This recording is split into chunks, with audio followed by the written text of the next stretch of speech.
Assalamualaikum warahmatullahi wabarakatuh. Masih lemas ini ya. Sekali lagi, Assalamualaikum warahmatullahi wabarakatuh. Alhamdulillah, wassalatu wassalamu ala rasulillah wa alihi wa sahbihi wa man wala. Alhamdulillah, segala puji syukur hanya bagi Allah Subhanahu wa taala. Shalawat serta salam semoga senantiasa tercurah kepada junjungan kita Nabi Muhammad sallallahu alaihi wasallam, keluarga, para sahabat dan seluruh pengikut beliau hingga akhir zaman. Umat yang dirahmati Allah, mari kita awali majelis ilmu hari ini dengan membaca basmalah bersama-sama. Bismillahirrahmanirrahim. Apa kabar umat? Alhamdulillah, luar biasa. Allahu Akbar. Baik. Kalau saya bilang Jannatul Mahwa, rame-rame bersama meraih jannah. Sudah apa ya? Oke. Jannatul Mahwa bersama meraih jannah. Oke, sekali lagi ya. Jannatul Mahwa bersama meraih jannah. Oke. Baik, alhamdulillah pada hari ini Allah kembali mempertemukan kita dalam sebuah majelis ilmu yang insya Allah penuh keberkahan, ketenangan dan kebaikan. Sudah hadir di tengah-tengah kita adalah Teh Karim. Terima kasih telah meluangkan waktu, tenaga dan ilmunya untuk membersamai kami hari ini. Yang kami hormati tim FSOG TK Eksis Abata, tim BP3 SD Eksis Abata dan tim komite SMP Leader Khalid bin Walid, dan tentunya seluruh umahat yang telah hadir baik secara langsung maupun online di live streaming ya. Selamat datang di kajian Allah, izinkan aku sabar dan tenang.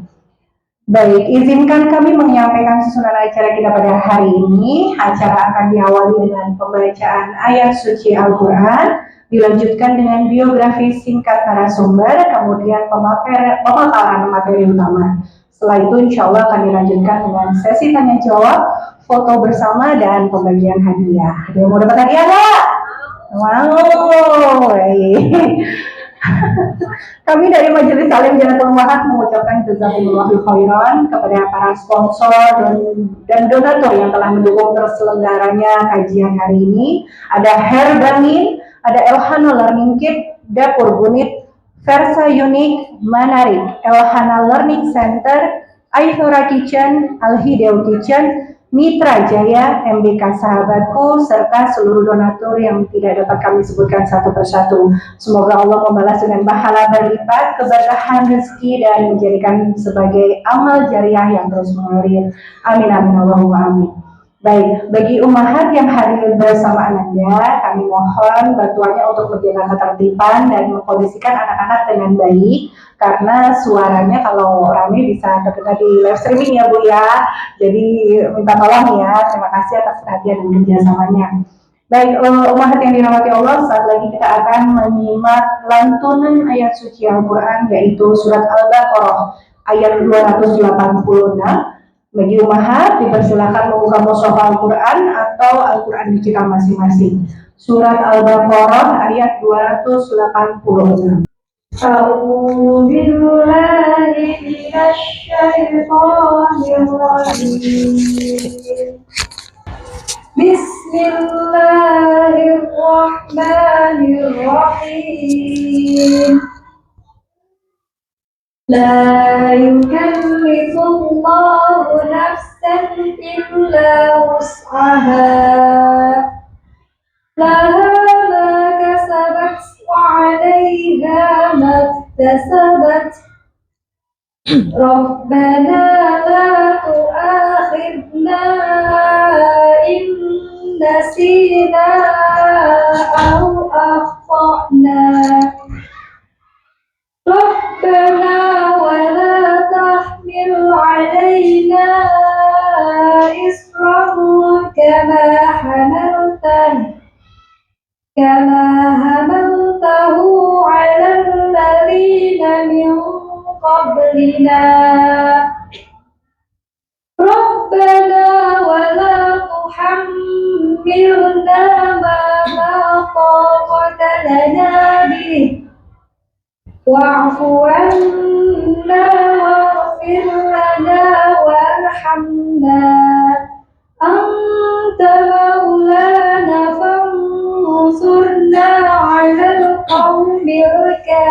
الصابرين صدق الله العظيم.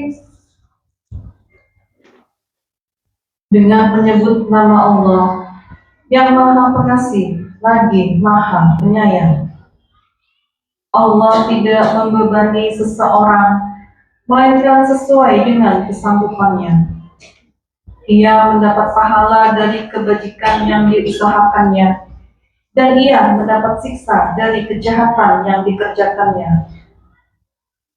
Mereka berdoa, "Ya Tuhan kami, janganlah Engkau hukum kami jika kami lupa atau kami bersalah.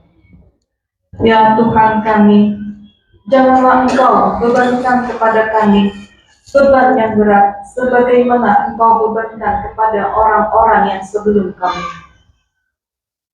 Ya Tuhan kami, janganlah Engkau pikulkan kepada kami apa yang tak sanggup kami memikulnya.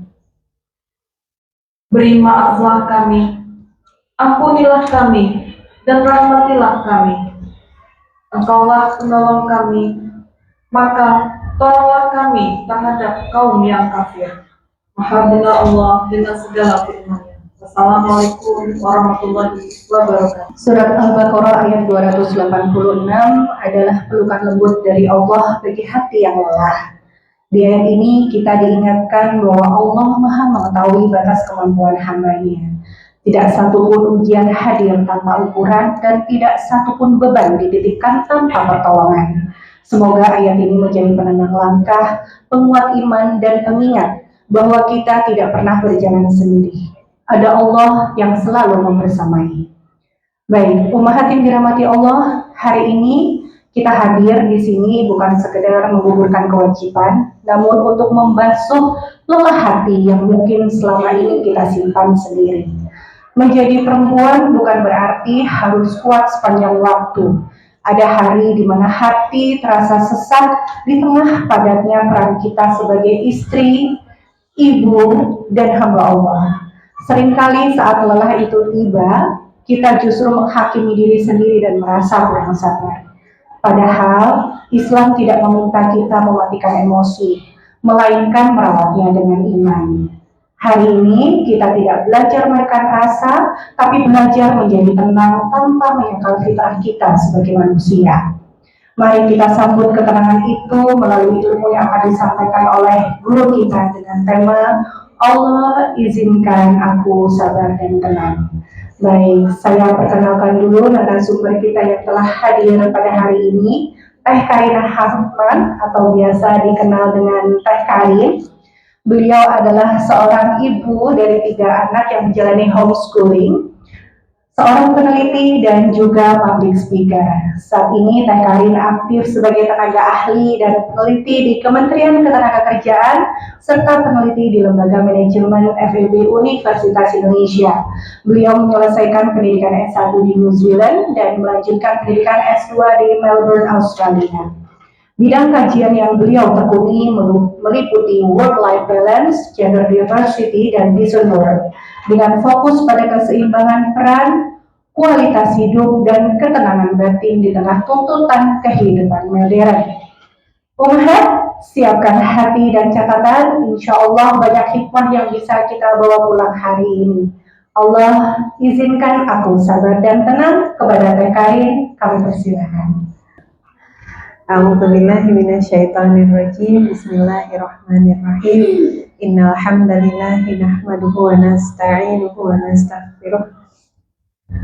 Wa na'udzu billahi min syururi anfusina wa min sayyiati a'malina. May yahdihillahu fala mudhillalah wa may yudlilhu fala hadiyalah. Asyhadu an la ilaha illallah wahdahu la syarikalah wa asyhadu anna Muhammadan abduhu wa rasuluh la nabiyya ba'dah. Assalamualaikum warahmatullahi wabarakatuh.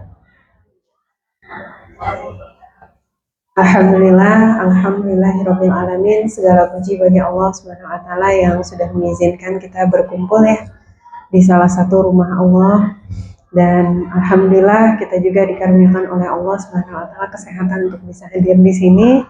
Mudah-mudahan kehadiran saya tidak menularkan ya. Saya baru beres demam. Jadi ini masih ada sisa-sisanya. Mudah-mudahan Allah Subhanahu wa taala jaga kita semua, kita sekeluarga, bukan hanya kesehatan dalam jasad, namun juga kesehatan jiwa kita, sebagaimana yang kemudian Allah Subhanahu wa taala sampai ajarkan kepada kita ya, bahwa yang namanya hidup ketika kita bersama Allah, maka insya Allah kita akan tenang. Dan insya Allah pagi hari ini saya diminta untuk sharing-sharing ya, tadi disampaikan dari guru ya, subhanallah ya. Serem banget ya kalau dipanggil guru ya. Insya Allah kehadiran saya mungkin sebagai sesama muslimah ya, yang sedang berwatawasau bil haq, watawasau bis sabr, saling nasihat menasihati dalam kebenaran, saling nasihat menasihati dalam menetapi kesabaran ya. Jadi kalau misalnya nanti ada salah dan kurang, saya mohon maaf banyak-banyak. Secara ilmu ada para asatizah di sini atau sahabat-sahabat solihah di sini yang lebih banyak ilmunya dari saya. Dari sisi ketakwaan belum tentu juga saya yang paling ya, tapi ada Allah Subhanahu wa taala.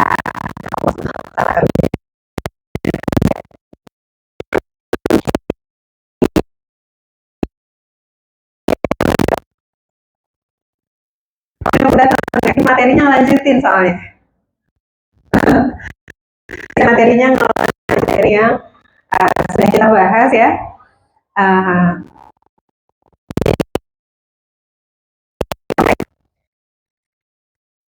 Boleh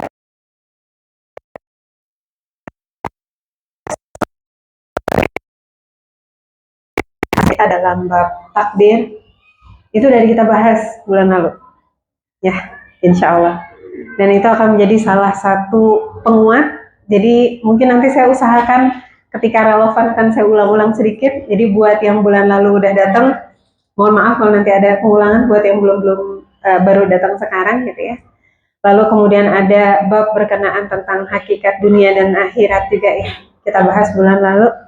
Itu akan sangat-sangat penting pada saat kita mau membahas tentang ketenangan di dalam hidup. Nah, yang kita fokuskan sekarang, seingat saya, terakhir itu kita ngebahas sampai ke ayat ini.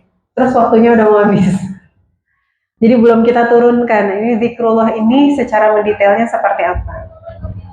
Kenapa? Ketika kita bicara tentang ya Allah, izinkan aku tenang dan sabar. Tenang dan sabar itu bukan hanya kita minta izin, tapi sebetulnya itu adalah perintah. Ya. Izin, kalau izin itu kan kayak yang boleh nggak ya saya, gitu ya. Sementara di sini di dalam Islam Allah Subhanahu Wa Taala justru memerintahkan kita untuk tenang dan sabar. Itu sama kayak kita misalnya kita diperintahkan untuk sholat, terus kita nanya, ya Allah boleh nggak ya aku sholat? Aneh ya kalau kayak gitu ya. Begitu juga dengan tenang dan sabar. Tenang dan sabar itu sebetulnya adalah bagian dari taat.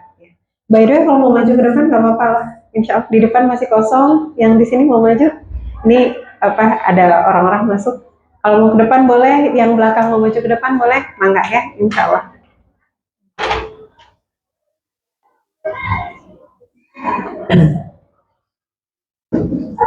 Biar soft yang di sini kita isi. Ada yang mau ngisi soft di sini? Mangga.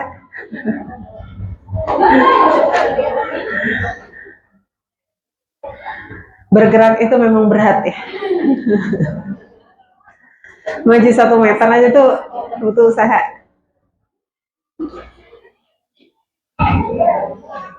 Situ ada yang mau ngisi? Ini untuk memudahkan saudari-saudari kita yang nanti misalnya datang berikutnya. Mau ngisi di sana? Apa ayatnya? Yarfa Fafsahillahi yafsahillahu lakum. Jadi berlapang-lapanglah nanti oleh Allah Subhanahu wa taala akan dilapangkan. Enggak, insyaallah.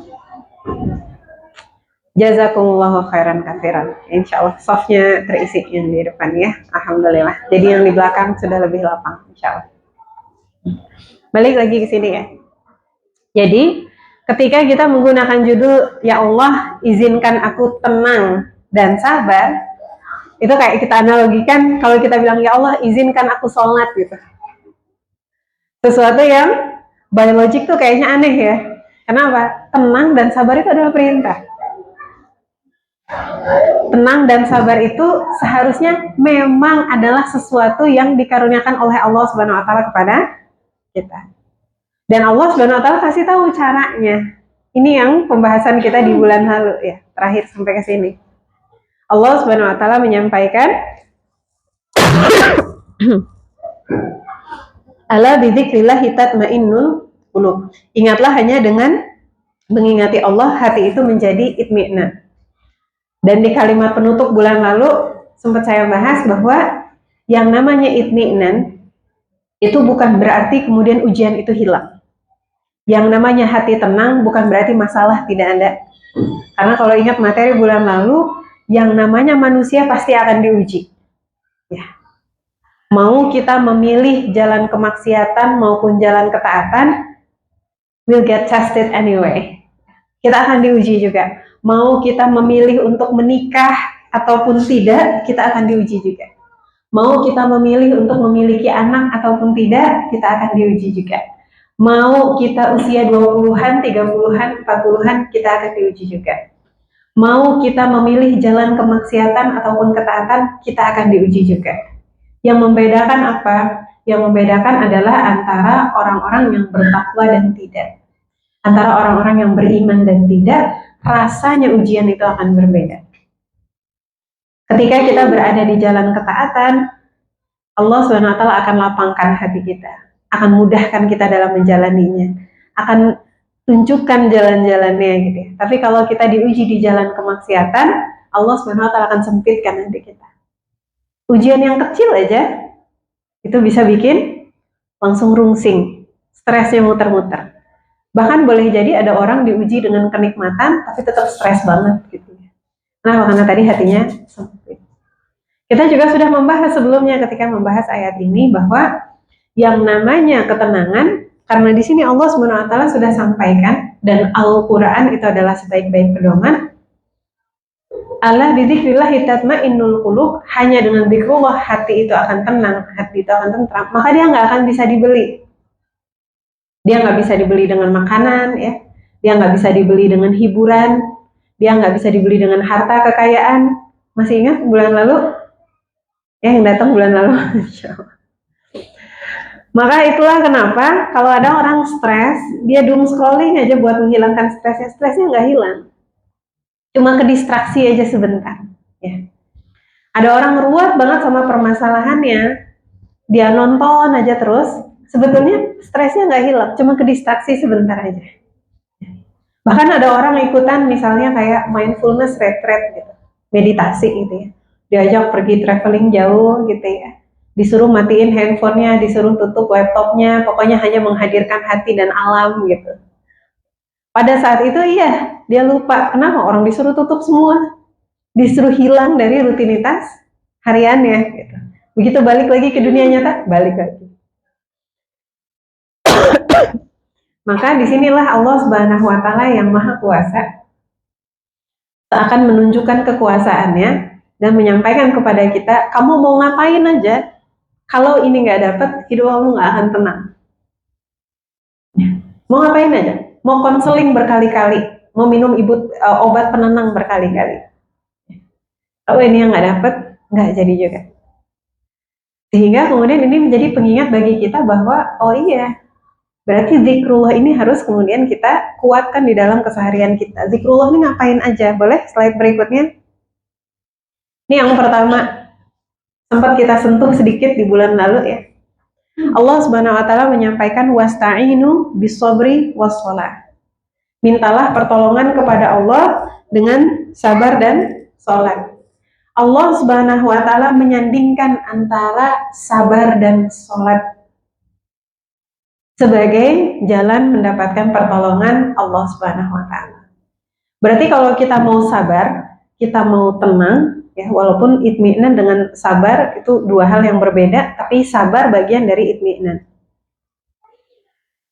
Kita mau nggak mau, pertama kalinya harus memperbaiki dulu sholat kita. Saya mah udah biasa teh, sholat saya udah 5 waktu dari dulu. Nah pertanyaannya, kenapa udah sholat 5 waktu dari dulu, tapi kemudian nggak sabar juga? masih marah-marah juga, masih ngomel-ngomel juga, masih nyesek-nyesek juga, masih banyak buruk sangka juga sama Allah, masih banyak mikirin masa lampau, materi bulan lalu overthinking, masih banyak overthinking juga. Nah, berarti yang harus dievaluasi adalah kualitas sholat. Jadi bukan sholatnya yang gak ampuh, tapi kita yang melaksanakan sholatnya itu gimana. Dan di sini Allah Subhanahu wa taala menyampaikan wa innaha lakabiratun illa 'alal khasyin. Dan sesungguhnya sabar dan sholat itu berat kecuali bagi orang-orang yang khusyuk. Artinya apa? Kita kalau mau sabar, sabarnya itu mudah. Kan tadi ya, izinkan aku sabar ya Allah. Padahal sabar itu perintah. Pengen harus khusyuk.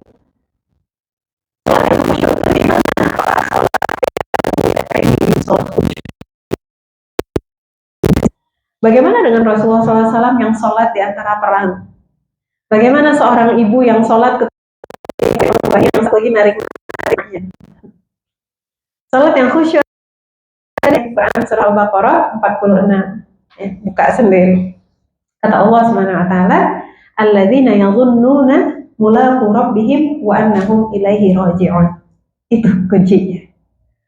Yakni orang-orang, sholatnya orang-orang yang yakin bahwa mereka akan ketemu sama Allah dan hanya kepada Allah mereka semua akan kembali. Itu yang kita bawa, itu yang dimaksud dengan khusyuk. Ya. Tentunya ini kemudian bukan menegasikan bacaan yang benar gitu. Bacaan yang benar mah udah jelas harus. Gerakan yang benar mah sudah jelas harus. Niat yang benar itu mah sudah jelas harus. Tetapi ruh yang dibawa pada saat kita sholat adalah alladzina yadhunnuna mulaqu rabbihim. Mereka yang yakin mereka akan ketemu Allah. Sehingga boro-boro sholatnya selesai. Baru kita mengucapkan Allahu Akbar. Apa yang kerasa?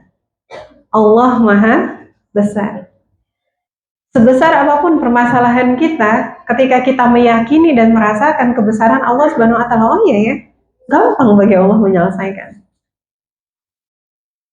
Mau sebesar apapun masalah kita, itu tidak akan lebih besar dari Allah. Begitu kita membaca Al-Fatihah, apa yang pertama kali kita baca? Bismillahirrahmanirrahim. Dengan menyebut nama Allah Ar-Rahman Ar-Rahim, Maha Pengasih, Maha Penyayang. Maka ketika kita yakin kepada Allah, kita akan kembali kepada Allah. Kita yakin hidup kita cuma sebentar, dan kemudian ini baru satu ayat pertama yang kita baca ya setelah doa iftitah. Kalau misalnya membaca doa iftitah, kita diingatkan bahwa oh ya, Allah itu Ar-Rahman Ar-Rahim. Gak mungkin Allah ngasih ujian tanpa ngasih jalan penyelesaiannya. Gak mungkin Allah memberikan kesulitan tanpa ada kemudahan. Gak mungkin Allah Subhanahu wa taala menetapkan takdir untuk menzalimi kita. Gak mungkin Allah Subhanahu wa taala nggak adil.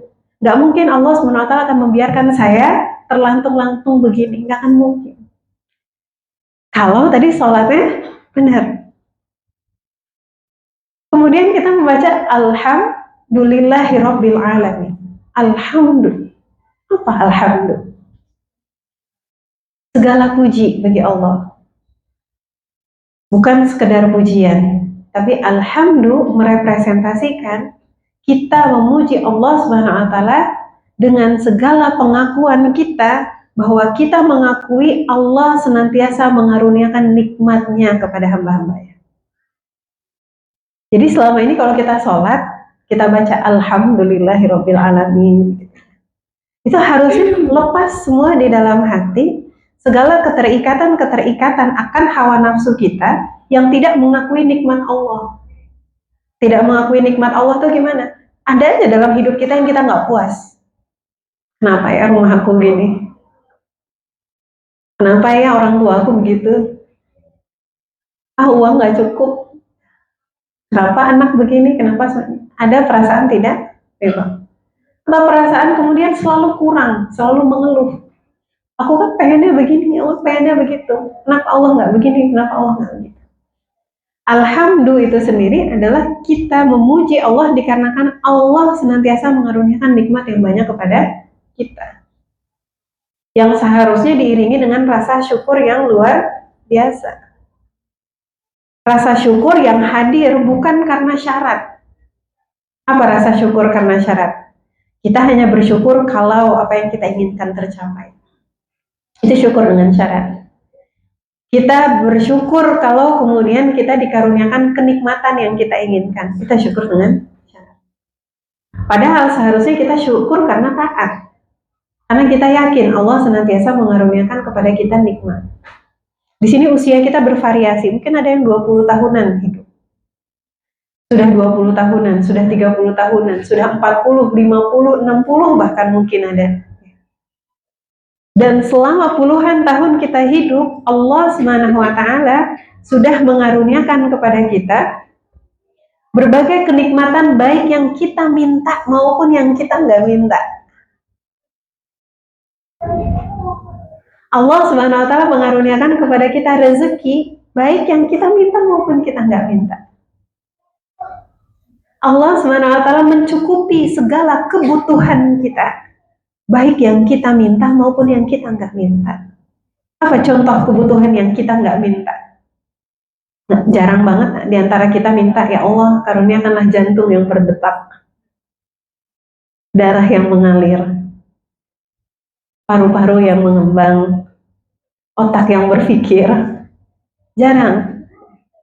Padahal for every split second itu semuanya berfungsi di dalam tubuh kita. Itu salah satu contoh yang kita nggak minta. Di detik ini kita mungkin sedang tidak meminta supaya anak kita baik-baik saja di ruang kelas-kelas di atas, supaya terhindar dari musibah, supaya suami bekerja dengan baik. Nggak ada yang minta pada detik ini. Bahkan kadang-kadang we take it for granted. Kita menganggap itu sesuatu yang biasa, padahal nggak ada yang biasa tentang itu.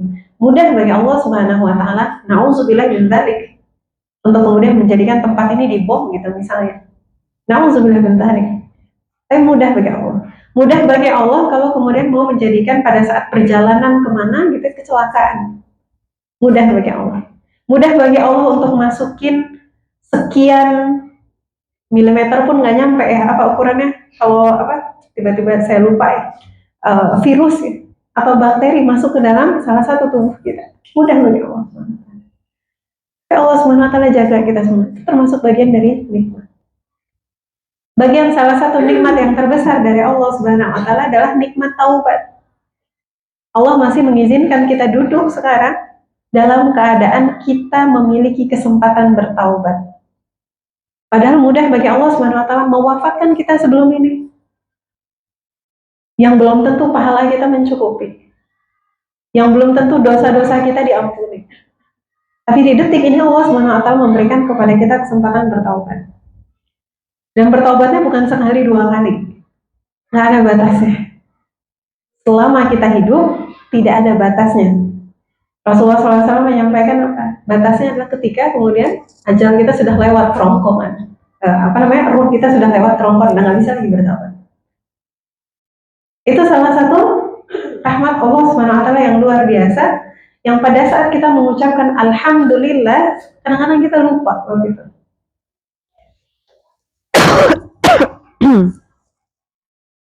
Alhamdulillahirabbil alamin, segala puji bagi Allah yang kita yakin atas segala nikmatnya. Itu saja kalau kita bawa di dalam sholat, belum satu rakaat, Al-Fatihahnya belum selesai, maka seluruh masalah tadi sirna, hilang udah. Alhamdulillahirabbil alamin, Rabb semesta alam. Bagi yang datang bulan lalu mungkin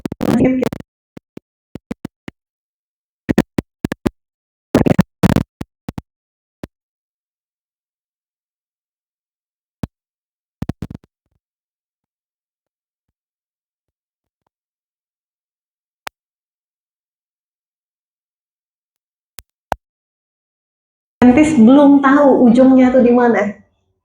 Bayangkan, itu saintis-saintis di NASA, ya, sampai sekarang nggak tahu ujungnya universe ini di mana. Yang ada hanyalah prediksi, baru hitung-hitungan teorinya manusia. Belum ada yang bisa membuktikan, belum ada yang nyampe ke ujung universe, tuh belum ada. Ya. Dan ini menunjukkan apa? Betapa besar kekuasaan Allah Subhanahu wa taala, yang bahkan kalau kita pikirkan ya, bumi sama matahari itu kan gravitasinya tuh persisi sekali. Yang kalau gravitasinya matahari itu lebih sedikit aja, maka kita akan tersedot sama matahari. Lebih kuat sedikit, tarikannya itu lebih kuat sedikit. Atau kalau dia lebih loss, sedikit aja, berkurang sedikit aja gravitasinya, kita akan terlempar dari tata surya ini. Itu kata ensiklopedi anak saya ya, di berkenaan tentang tata surya. Jadi bayangkan selama jutaan atau miliaran tahun Allah Subhanahu wa taala menjaga seluruh planet ini begitu presisinya untuk mengitari matahari. Dan sampai sekarang kita puluhan hidup, ada nggak matahari telat?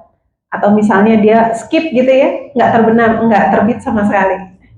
Nah, sampai sekarang matahari terbit. Yang menjaga adalah Allah Subhanahu wa taala. Jadi kalau kita membayangkan Allah yang menjaga seluruh alam semesta ini, apa sulitnya bagi Allah menjaga kita? Menjaga masa depan kita, menjaga anak-anak kita, menjaga suami kita, memastikan kita punya rezeki untuk kita makan, memastikan kita punya fasilitas untuk menjalankan ibadah-ibadah kita. Maka baru sampai ke situ aja, hilang tadi segala kerisauan dan keresahan yang menjadikan kita tidak tenang. Belum ketika sampai Ar-Rahmanir Rahim, Malik Yaumiddin. Allah adalah Malik. Malik itu apa? Raja.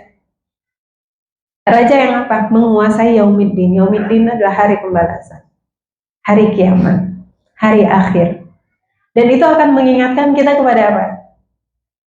Oh iya ya, sebenarnya sesusah-susahnya masalah saya, seberat-beratnya ujian saya, itu nggak ada apa-apanya dibandingin ujian di akhirat nanti.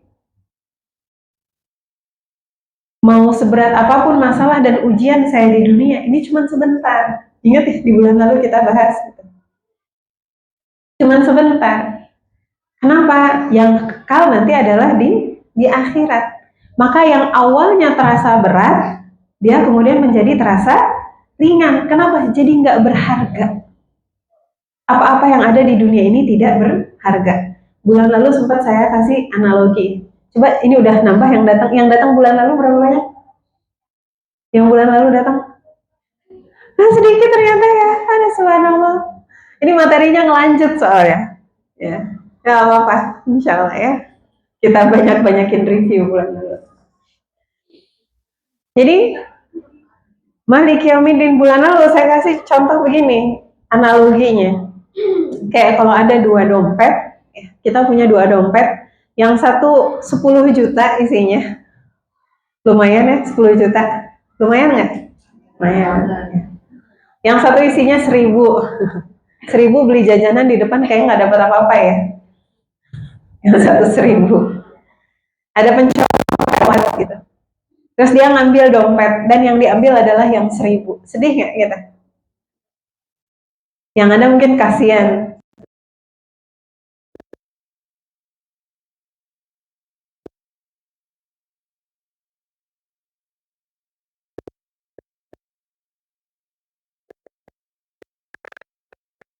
Kita nggak sedih.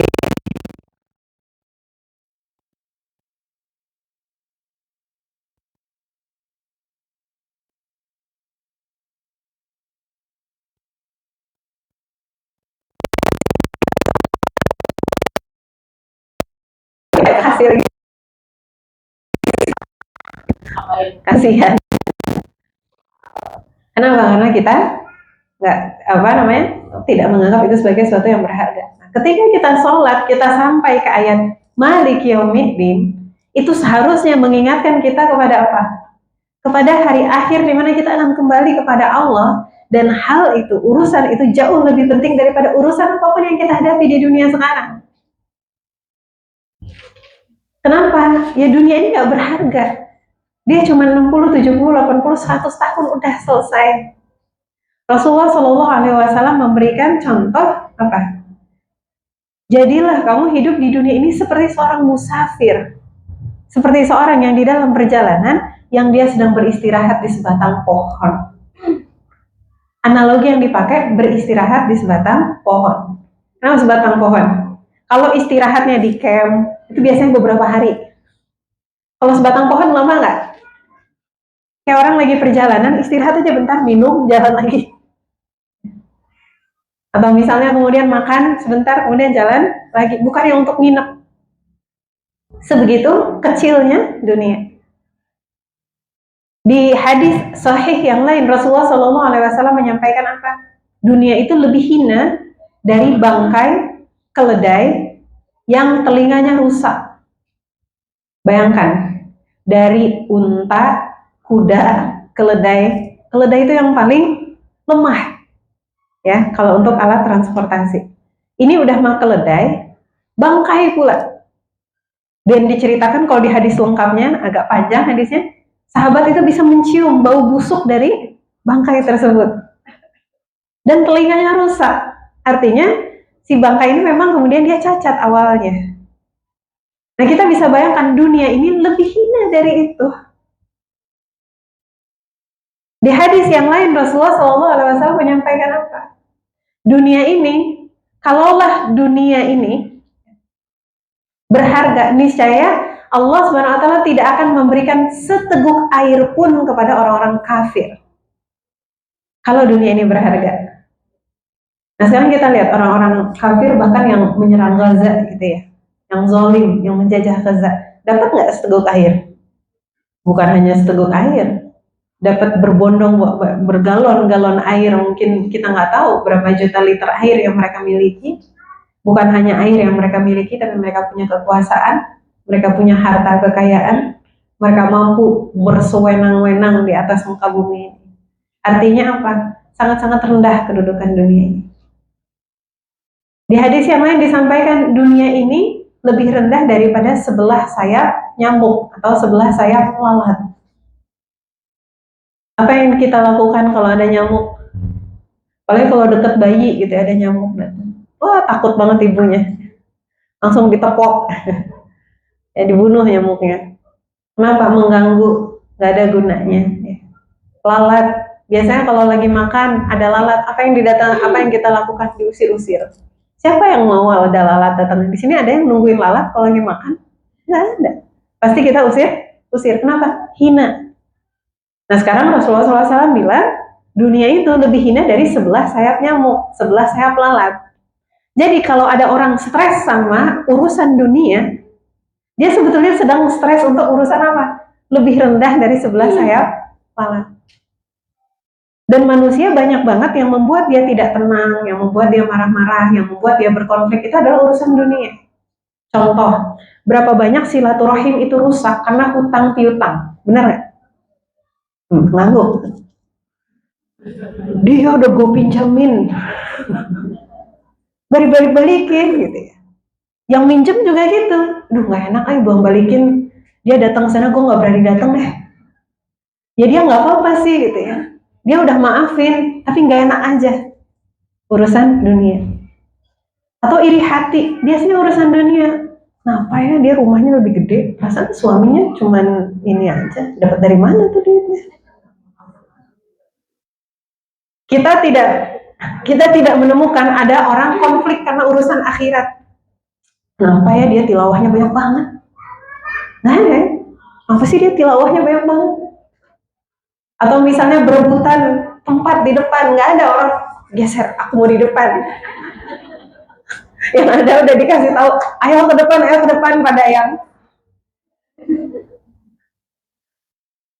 Tapi kebalik kan, harusnya untuk urusan akhirat kita cepet ya. Urusan infak bersegera. Ini kalau kita dalam urusan infak, nanti dulu deh, bentar lagi Ramadan, harus ngitung zakat kan? Ya nggak?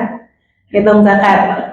Bahkan ada orang, karena saya setiap bulan Ramadan jadi volunteer pengambil zakat, ada orang tuh yang sengaja sebelum haulnya sampai 12 bulan, dia keluarin itu emasnya.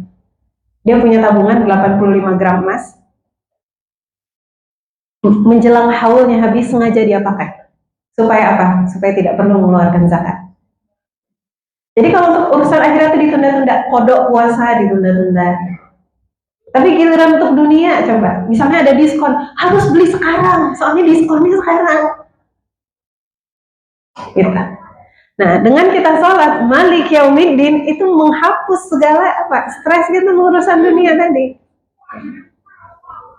Kalau misalnya kita belum mencapai suatu hal hari ini, it's okay selama kita bisa masuk surga.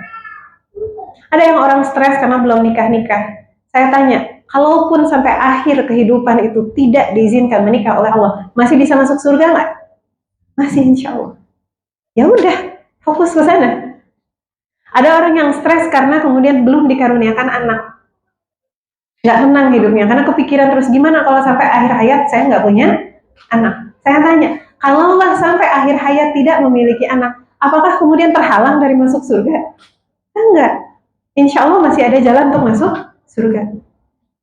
Yang kemudian memikirkan karir, memikirkan karya, memikirkan apa dan sebagainya. Kalaupun sampai dengan akhir hayat tidak ditakdirkan lagi untuk berkarir di dunia formal, masih bisa nggak insya Allah masuk surga?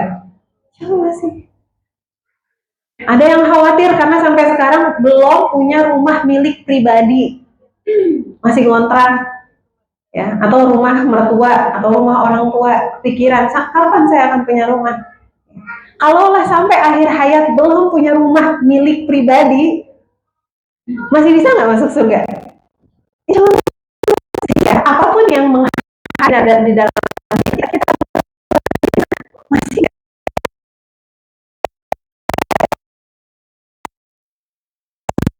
Kita baru bicara sholat saja, sholat becomes really really powerful.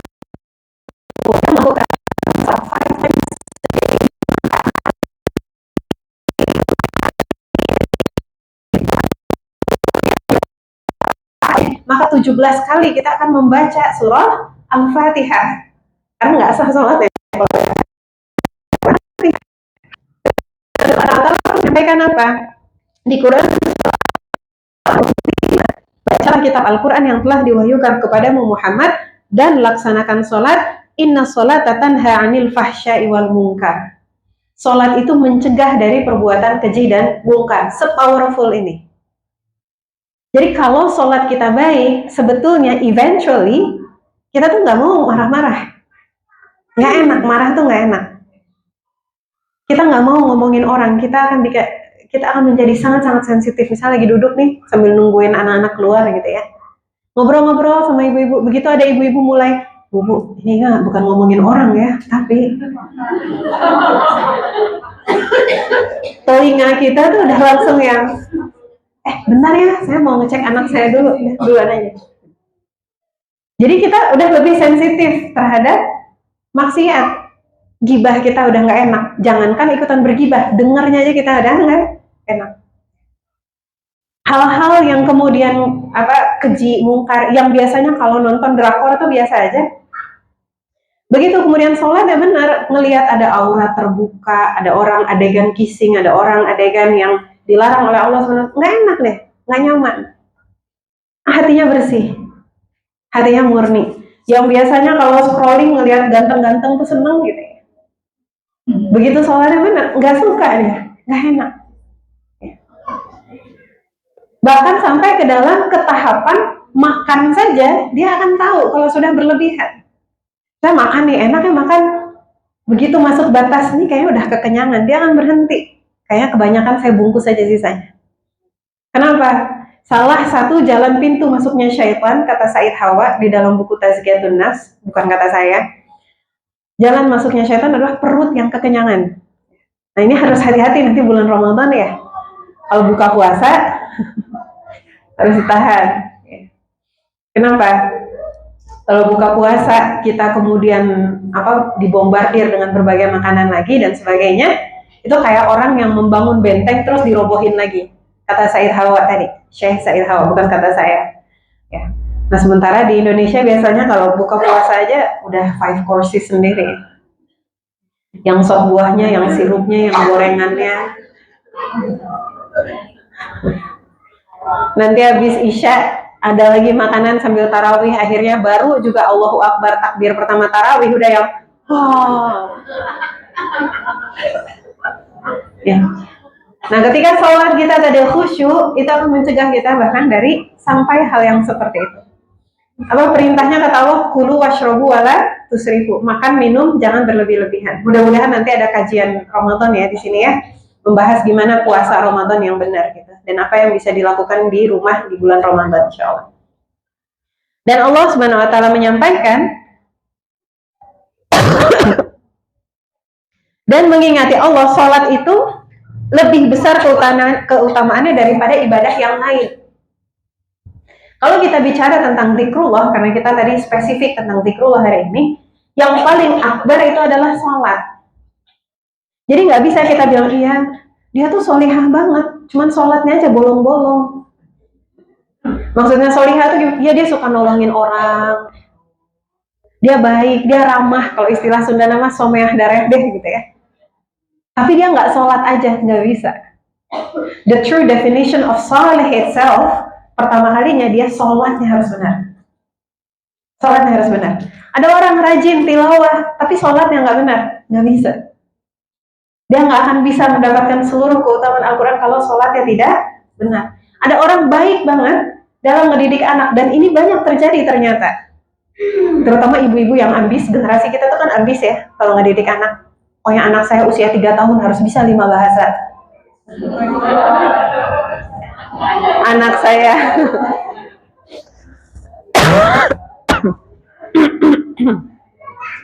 anak saya umur 5 tahun harus bisa ini, anak saya ini dan sebagainya ya. Nah,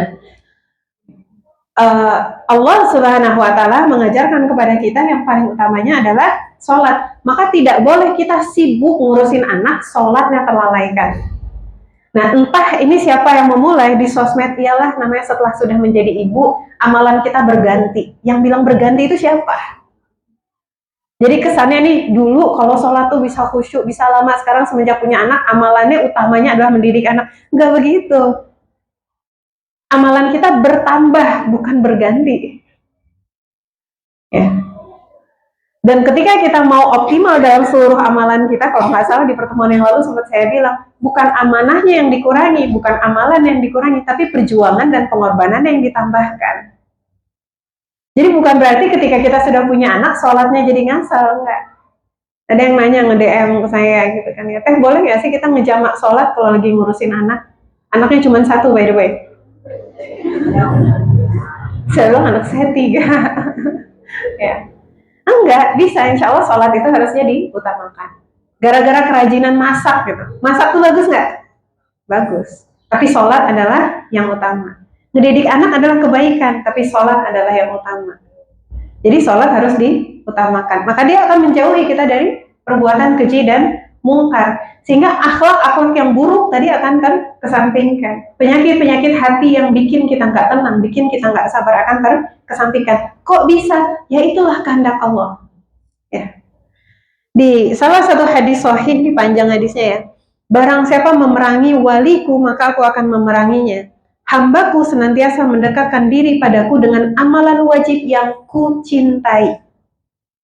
Jadi dari sekian banyak amalan, kalau kita mau mulai dicintai, semakin dicintai sama Allah SWT, mulai dari amalan yang wajib, maka jangan remehkan perkara yang wajib. Kadang-kadang karena sudah rutin setiap hari, udah kayak rutinitas, udah kayak mesin, ya, pokoknya udah wudu, sholat, Allahu Akbar, udah selesai. Nggak begitu. Setiap kali kita sholat, kita sedang berhadapan dengan Allah. Ada nggak orang yang kemudian saking seringnya ketemu presiden, terus abis itu ketemu presiden pakai kaos oblong aja, nyantai-nyantai? Nah, ada. Kenapa? Karena dia menghargai presiden ini sebagai seseorang yang begini. Atau menghadapi yang sidang skripsi gitu misalnya. Ketika hadir di persidangan, apakah tanpa persiapan? Kita nyiapin dulu segala rupa, ya nggak? Nah, sekarang kita bayangkan kita akan bertemu dengan Allah, dan kita melakukan sholat adalah sesuatu yang dicintai sama Allah. Bisa nggak kita menghargai sholat seperti itu? Sehingga ketika azan datang, Allahu Akbar, komentarnya adalah, Alhamdulillah nak udah azan. Mama sholat dulu ya, adek mau ikut? Bukan yang perasaan baru belum azan lagi. Aku baru juga besok azan. baru juga rebahan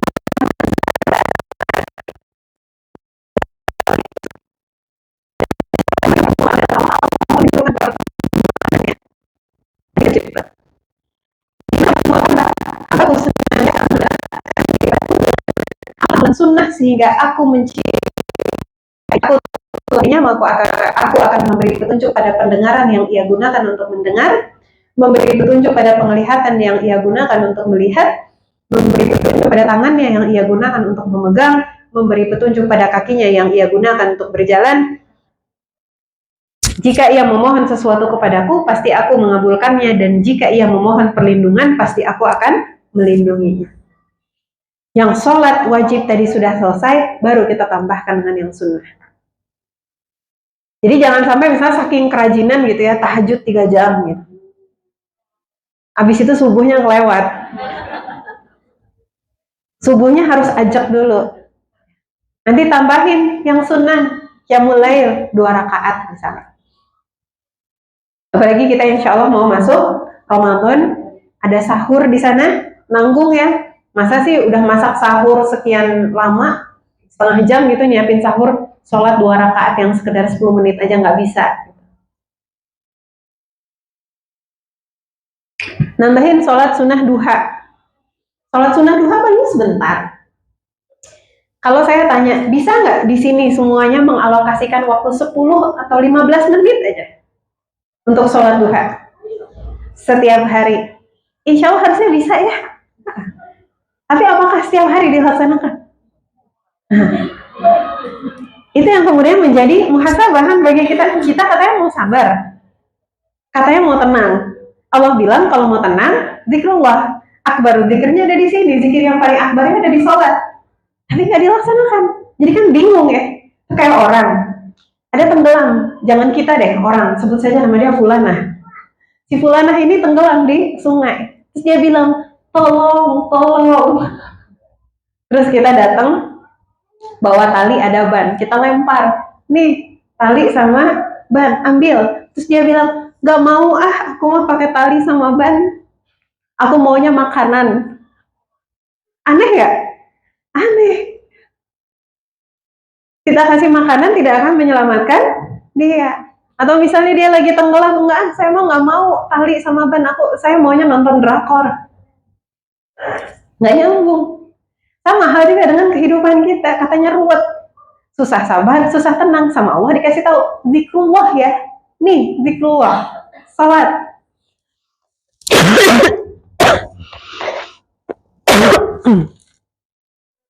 Udah dikasih tahu sama Allah, nggak nurut, nggak percaya. Bismillah.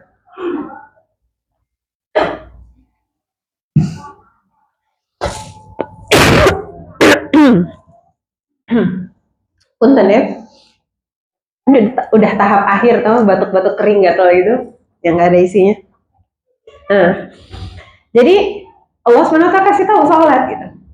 Terus hatinya milih yang enggak, saya nggak mau sholat, saya maunya tenang dengan meditasi, saya maunya tenang dengan afirmasi positif, saya maunya tenang dengan mindfulness, saya maunya tenang dengan apa lagi, makan, saya maunya tenang dengan ketemuan sama teman, saya maunya tenang buat nonton konser dan sebagainya. Sembuh nggak? Nggak sembuh, karena obatnya bukan itu ya. Kayak orang kalau misalnya sakitnya luka di tangan, terus minum obatnya vitamin C, ngaruh nggak? Nggak ngaruh, beda hubungan deh. Nah, sama dengan hati kita juga seperti itu. Allah udah janji, kalau Allah semakin cinta sama kita, kita akan dibimbing dalam setiap langkah. Apa maksudnya Allah sebagai akan menjadi pendengaran kita, penglihatan kita, tangan kita dan sebagainya? Ini adalah bahasa kiasan untuk menunjukkan apa? Setiap langkah dalam kehidupan kita akan dibimbing oleh Allah SWT. Setiap keputusan yang akan kita ambil akan dibimbing oleh Allah SWT. Dan apa yang terjadi? Kita akan selalu mengambil keputusan terbaik. Kita akan selalu mengambil langkah yang terbaik. Berapa banyak orang yang kehidupannya runyam, berantakan, karena salah dalam mengambil keputusan. Makanya akhirnya muncul, kenapa dulu saya ngambil keputusan ini? Udah yang berlalu udah qadarullah, jangan sampai terjadi lagi. Nah, mau kemudian setiap keputusan tadi dengan baik, kita jadi hamba-hamba Allah yang dicintai. Yang amalan wajibnya jalan, baru ditambahkan dengan yang sunnah. Apakah cukup dengan menjaga sholat saja? Tidak. Boleh? Berikutnya. Allah Subhanahu wa Ta'ala sudah menjadikan Al-Quran sebagai jalan kita mendapatkan rahmat. Di dalam salah satu hadis riwayat Muslim, Rasulullah SAW bahkan sampai menyampaikan, tidaklah suatu kaum berkumpul di salah satu rumah dari rumah-rumah Allah seperti yang kita laksanakan sekarang, membaca kitabullah tadi sudah dibacakan dan saling mempelajarinya. Kita sekarang sedang mempelajari, melainkan akan turun kepada mereka sakinah, ketenangan. Mereka akan dinaungi rahmat. Mereka akan dilingkupi para malaikat dan Allah akan menyebut-nyebut mereka di sisi para makhluk yang dimuliakan di sisinya. Hadisnya sahih. Saking mulianya Al-Quran. Al-Quran itu kita baca sendirian, Allah akan turunkan sakinah dan rahmat. Kita pelajari bersama-sama, Allah turunkan juga sakinah dan rahmat. Di Quran surah Al-Isra ayat 82, Allah SWT sampaikan, dan kami turunkan dari Al-Quran sesuatu yang menjadi syifa, obat, penyembuh, penawar, dan rahmat bagi orang-orang yang beriman. Kita mau hidup dengan baik, kita akan butuh rahmat dari Allah SWT. Contoh, mau bisa sabar, menjadi lemah lembut dalam menghadapi anak-anak. Apa kata Allah di Quran surah Ali Imran 159? Enggak ada di sini ya, karena ini buat contoh. Quran surah Ali Imran 159, Allah SWT sampaikan yang artinya, maka berkat rahmat Allah, engkau Muhammad berlaku lemah lembut kepada mereka. Ini Rasulullah SAW, manusia paling mulia. Itu bisa lemah lembut. Kenapa? Karena rahmat dari Allah. Karena rahmat dari Allah. Jadi kalau selevel Rasulullah SAW bisa lemah lembut, bisa sabar dengan rahmat Allah, terus kita mau gimana kalau bukan karena rahmat Allah? Kita mau masuk ke dalam surga dengan apa? Dengan rahmat Allah. Terus kalau gitu ngapain teh saya ngumpulin pahala? Ya kita menggapai pahala itu supaya dapat rahmat Allah, kan begitu. Ada salah satu kisah. Bismillah.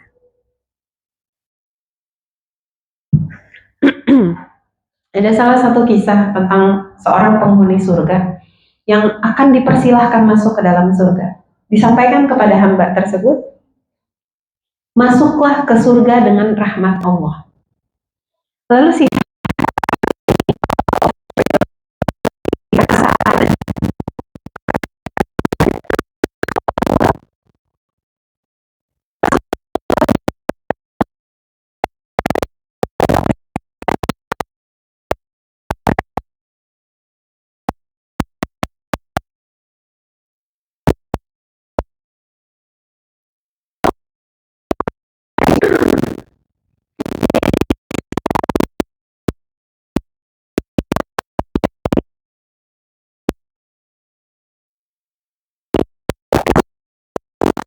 Allah, kita bisa sabar Allah, kita bisa tenang dengan rahmat Allah.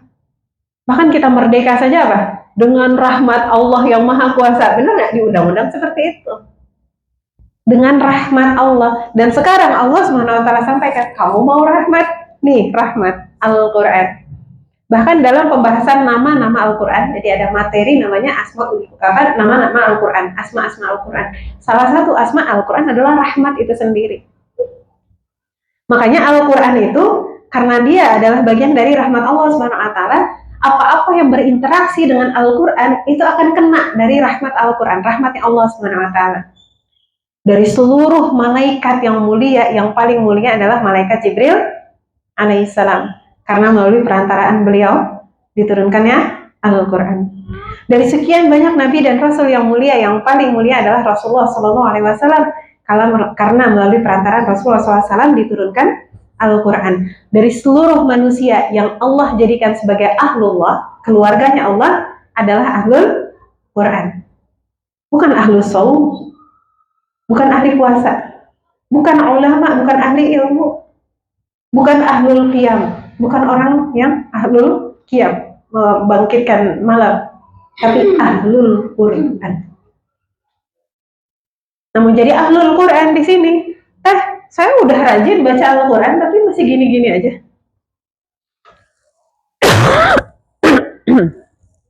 Interaksi kita kepada Al-Quran tidak hanya sekedar membaca.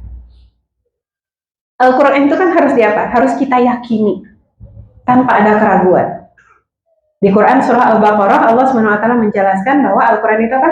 Dzalikal kitabul la raiba fihi.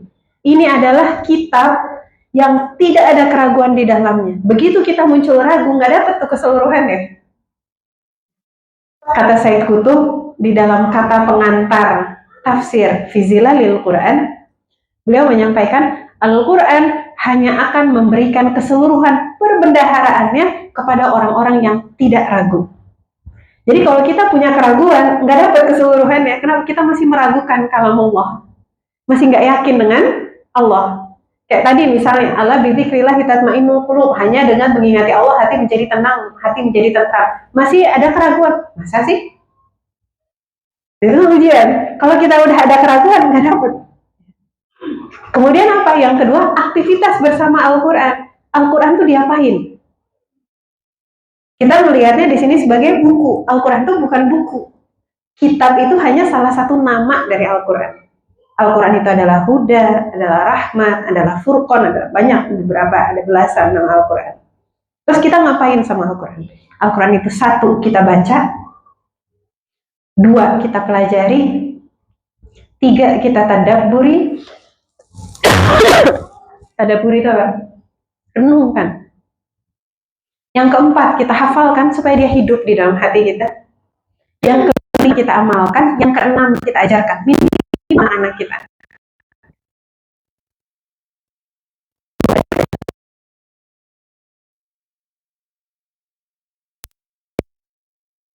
Saya udah baca Al-Quran, tapi belum dapat semuanya. Ya iya, belum dapat semuanya, baru baca. Pada saat baca, diresapi ya. Atau bahkan jangan-jangan yang aku, saya udah baca Al-Quran, baru juga baca berapa halaman lagi ya. Mau mencapai target satu hari, satu juz. Itu sama kayak orang misalnya mau nge-review restoran. Restorannya punya 6 courses. Baru juga appetizer, dia udah langsung bilang, nggak enak restoran ini. Baru juga appetizer. Nah, Al-Quran dia punya beberapa menu tadi. Nah, kita udah ngerasain yang mana? Itu pun pada saat membaca, adabnya udah dijaga belum? Adab kita kemudian berwudu, ya. Adab kita untuk duduk menghadap kiblat. Adab kita untuk menjaga niat kita. Adab kita membaca dengan tartil. Jangan sampai gara-gara ngejar 1 juz sehari langsung baca. Nggak kerasa, padahal perintahnya jelas, warattilil Qur'ana tartila, kata Allah. Bacalah Al-Quran dengan tartil. Dan makna dari tilawah itu sendiri, kita membaca dengan sepenuh penghayatan. Kalau ada orang teh ngafalin Al-Quran, tapi ternyata pacaran dia. Yang ngafalin Al-Qurannya gimana dulu? Tadi, dari sisi keyakinannya, niatnya, dia amalkan atau tidak. Karena ada yang penghafal Al-Quran, bahkan misionaris. Ngafalin Al-Quran untuk menjatuhkan Islam jauh dari hidayah. Jadi keenam-enamnya tadi coba kita jalankan. Yang sering ditanyai, mulainya yang mana dulu ya teh? Mendingan baca Al-Qurannya dibanyakin atau kita tadaburnya yang kita utamakan? Mendingan hafalan dulu atau kemudian kita ini dulu? Semuanya bisa paralel. Kenapa? Karena Al-Quran tidak pernah menghabiskan waktu kita. Kan kita nggak diminta duduk 24 jam untuk sama baca Al-Quran terus. Enggak kan? Perintah kita untuk membaca Al-Quran ada di dalam salah satu hadis sahih yang Rasulullah SAW perintahkan apa? Hatamkanlah Al-Quran 1 bulan 1 kali. Cuman 1 kali kita diminta hatamkan Al-Quran itu 1 bulan. Kalau bisa lebih cepat gimana? Bisa 7 hari. Lebih cepat lagi apa? Nah, kalau ini perbedaan pendapat. 3 hari paling cepat. Nah, kaum muslimin sekarang boro-boro mau hatam 1 bulan 1 kali. Yang baca Al-Quran setiap hari aja udah dipanggil ustazah. Saking jauhnya kaum muslimin sekarang dengan Al-Quran, saking asingnya kaum muslimin sekarang dengan Al-Quran, yang baca setiap hari aja udah dianggap solihah. Yang kemudian tahsin saja sudah dianggap solihah, udah dianggap kayak ustazah banget gitu. Baru belajar tahsin. Tentunya kita berharap semuanya akan menjadi solihah. Betul, itu salah satu kriteria dari solihah. Tapi perjalanan kita bersama Al-Quran untuk tadi mendapatkan syifa dan rahmat tadi, itu masih panjang. Dan kita nggak mau berhenti sampai di sini. Saya baru belajar gimana caranya mau hatam 1 bulan 1 kali. Ya udah semampunya dulu berapa. Tapi aim-nya ke sana. Kita punya target ke sana, apalagi di bulan Ramadan. Tadi saya sampaikan Al-Quran itu tidak pernah menghabiskan waktu. Karena kalau misalnya kita mau hatam 1 bulan 1 kali, sebetulnya kan 1 hari cukup 1 juz. 1 juz itu cuma 20 halaman. Bayangin 20 banyak.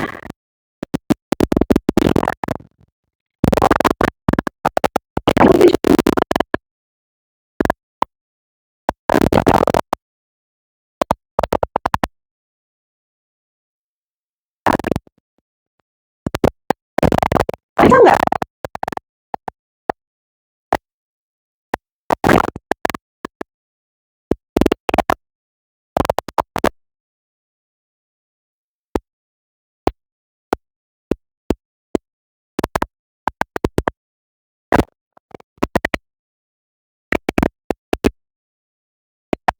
Netflix saja bisa. Bayangkan, Netflix itu rata-rata programnya, misalnya berapa episode saya nggak tahu, misalnya 6, 7, 8 episode. 1 episode berapa? Ada yang jawab 15 gitu.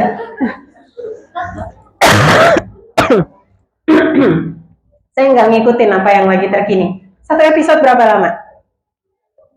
1 jam. Bayangin, kalau ada 15 episode, 1 episode ya 1 jam, itu udah dapat 15 juz. Bayangin. Jadi sebenarnya Al-Quran itu visible nggak dilakukan? Sangat-sangat visible. Itu baru baca. Menghafalkan Al-Quran itu nggak harus duduk berjam-jam langsung sama Al-Quran. Alokasikan aja, misalnya kita komitmen 15 menit sehari. Mulai dengan 15 menit sehari. Kenapa? Ketika nanti kita merasakan kenikmatannya, kita mau nambah sendiri. Kita akan minta nambah. Dan nggak harus ngafal itu langsung dari Quran Surah Ali Imran gitu. Mulai aja dulu dari juz amma, bagi yang udah lama nggak ngafalin Quran. Kalau bacaan belum benar, cari ustazah beneran ya. Ustazah, memang ustazah tahsin, untuk memperbaiki bacaan supaya ditalakikan. Jadi sebelum kita hafalkan, ditalakikan dulu.